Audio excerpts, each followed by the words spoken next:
Korea जिला के बात करबो बैकुंठपुर ब्लॉक अंतर्गत पटना क्षेत्र के डीजे साउंड संचालन करता मन अनुविभागीय दंडाधिकारी बैकुंठपुर ला ज्ञापन देके डीजे साउंड संचालन करे के अनुमति प्रदान करे के अपील करीन। डीजे संचालन करता श्री गणेश यादव बताइस कि जबले लॉकडाउन लगे है तब ले डीजे साउंड संचालन करे में शासन हा प्रतिबंध लगा दिए है, जेकर से हमन ला काफी कठिनाई के सामना करे ला पड़त है। डीजे संचालन करता मन कहीन है कि हमार मुख्य व्यवसाय ये डीजे संचालन ही रही से जिसमें प्रतिबंध लग गए है, जेकर से हमन अपन जीवन यापन करे में भारी परेशानी होवत है। हम लोग का शासन से यही गुजारिश है कि सारे व्यवसाय ये लॉकडाउन में बंद था और अब सब व्यवसाय खुल चुका है, तो हमारा उनसे यही रिक्वेस्ट है कि हमारा जो डीजे सिस्टम का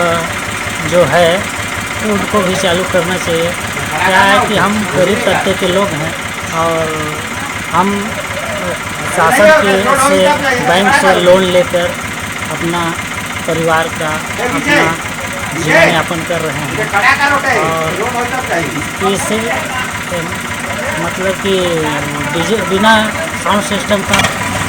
जब से अनुमति नहीं दिया जाएगा हम बजा नहीं सकते। छोटे से ब्रेक पर यहाँ रुका था, फिर आप मन बने रहो हमारे संग, देखते रहो न्यूज़ 36 छत्तीसगढ़ की आवाज़।